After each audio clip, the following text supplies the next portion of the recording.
يا مساء الفل.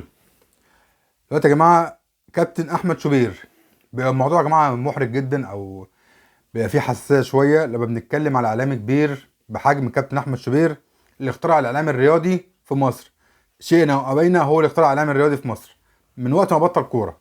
طيب كابتن احمد شوبير لو كان في قناه تانية غير قناه الاهلي كان قال رايه بمنتهى الصراحه، بس عشان خاطر بيشتغل دلوقتي في قناه الاهلي فالكلام بيبقى محسوب عليه شويتين.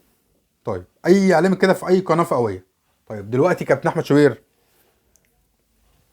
قال لك النهارده هي جماهير الاهلي، نتكلم بهدوء بقى شويه. جماهير الاهلي ليه متضايقه؟ ده فريقها كسبان 6-1. المفروض الجماهير تزقطط، تفرح بلاعبيها، ما ينتقدوش لاعبيها. طبعا كابتن احمد شوبير، ولقيت الكلام ده يا جماعه يوصل لكابتن احمد شوبير ولاي اعلامي في مصر مش عايز يقول كلمه حق او يقول اي كلام مغير للحقيقه. دلوقتي جماهير الاهلي او جماهير الزمالك، خلينا في جماهير الاهلي دلوقتي. هي جماهير الاهلي هتبص البطولات دلوقتي، طز في البطولات، طز في دوري، في انتر كونتيننتال، في كاس مصر اللي الاهلي مش هيلعب فيه اصلا، في كاس العالم للانديه، حتى طز في اي بطوله. اهم حاجه اللاعب اللي عندي يبقى محترم ويحترم نفسه ويحترم جماهير الاهلي ويشيل جزمه جماهير الاهلي فوق دماغه، يحترم جماهير الاهلي اللي مخليه في المستوى المعيشه اللي هو عايشها ده. في مثل يقول لك ايه؟ عيش عيشة اهلك. انت عيشت اهلك على قفا جمهور الاهلي اللي ما استفادش منك ولا من النادي اي حاجة، هو بس عايز بس يفرح. طيب ايه مطلوب من اللعيب زي من اللعيب الاهلي او اي لعيب في مصر او اي لعيب بيلعب كورة، اهلي زمالك اي حد؟ ايه المطلوب منه؟ انه يبقى لعيب كورة. سهلة. يعني انا بطلب من اللعيب الاهلي انه يبقى لعيب كورة اللي هي شغلته. ما تطلبش منه بقى يمثل ولا يغني، لا، انت لعيب كوره، انزل العب كوره كسب الاهلي. انا لا احبك ولا عارفك ولا عايز اعرفك، انا اهم حاجه عندي مصلحه النادي الكيان، انت ولا تعنيه بشيء. فدلوقتي لعيبه الاهلي ماشيه مع جماهير الاهلي على الكيف، هلعب وهكسب، هتشجعني، هتدلع وهتمرقع، اوعى تنتقدني. لا، ده كان غير كاستر. انت لا ابو تريكه ولا وائل جمعه ولا بركات ولا متعب ولا الناس الجامده ولا وليد سليمان.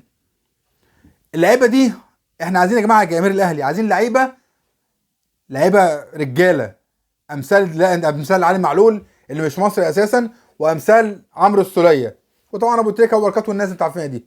غير كده مش عايزين لعيب زي ده في النادي الاهلي. واحد مثلا زي امام عاشور، يعني امام عاشور في ماتش امبارح 6-1 شباب بلوزداد، لما جاب الجون السادس وقلع التيشيرت ورمى تيشيرت النادي الاهلي وعمل كده، هو ده عمل كده مين؟ ما جمهور الاهلي. جمهور الاهلي اللي جابك واداك حجم اكبر من حجمك، علاك جدا وانت ما تستاهلش. رحت لجمهور الاهلي اسكتوا مش سامعكوا. وكهربا بعد ماتش امبارح طالع يا جماعه ما حدش يروح لجماهير الاهلي. يا كهربا، ده انت اكتر واحد في العالم محتاج لفرد من جماهير النادي الاهلي يقف جنبك ويحتويك ويدعمك بالكوارث انت بتعملها دي، عشان انت كهربا مبطل كوره. فيا كابتن احمد شوبير، امثال امام عاشور وامثال كهربا دول لازم يتربوا ويتعلموا الادب في النادي الاهلي. غير كده لا احنا عايزينهم ولا عايزين اي حد شبههم. واللي يلعب في النادي الاهلي لازم يحترم جماهير النادي الاهلي اللي ما بتستفادش اي حاجه من الاهلي. اللاعب اللي بيستفاد، الجماهير اللي بتحرق دمها دول ما بيستفادوش حاجه. فكابتن احمد طلع تقول ان الجماهير ليه زعلانه ما حسبش 6-1؟ ما احنا بيهم ومن غيرهم بنكسب عادي، يعني عادي. طز في البطولات، طز في البطولات. السنه دي مش عايزين فيها اي بطولات، بس عايزين لعيبه رجاله.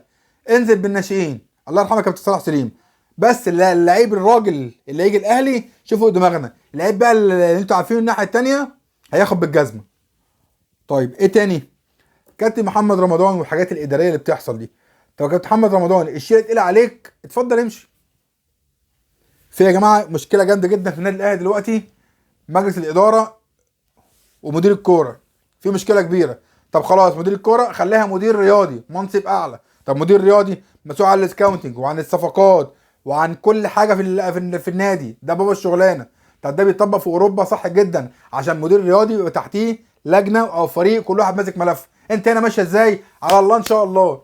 جايب محمد رمضان مع احترامي ليه من التسعينات، فكره التسعينات، جاي تمسكه مدير رياضي على لعيبه كبيره في الجيل ده، جيل السوشيال ميديا. طب هتيجي ازاي؟ طب هل كابتن سيد عبد الحفيظ هو اللي ساب جاب ده كله، كل الاثر السلبي ده بسببه؟ طيب لو هو الحل يبقى رجعه كابتن خطيب، ليه بتعاند يعني؟ لو سيد عبد الحفيظ هو الحل رجعه. واحد كان مشاكل الدنيا مسطره، لكن من ساعه ما كابتن سيد مشي والدنيا فيها لخبطه. يعني ايام خالد بيبو ما كانتش عجبانا، احسن بكتير جدا من الموسم اللي لسه اساسا يعتبر ما بداش. انت كام ماتش في الدوري؟ 4 5 ماتشات في الدوري، لسه الموسم ما بداش وتخش في الهرجه دي كلها. فدلوقتي يا كابتن احمد شوبير في الاخر كده، جماهير الاهلي اللي يهمها اللعيب يكون راجل ويحترم بمزاجه غصب عنه، يحترم جماهير الاهلي. غير كده هيشوف حاجه ما شافهاش طول عمره. وزي جماهير الاهلي دي اللي علته، هي الجماهير دي هتنزله 7 ارض. اللهم بلغت يا جماعه، اللهم فشل. فكابتن احمد شوبير يا تعرف تقول كلمه حق مع احترامي لحضرتك، يا اما تسيب قناه الاهلي عشان انت كده للاسف مش واقف جنب جماهير الاهلي. شكرا يا كابتن، السلام عليكم.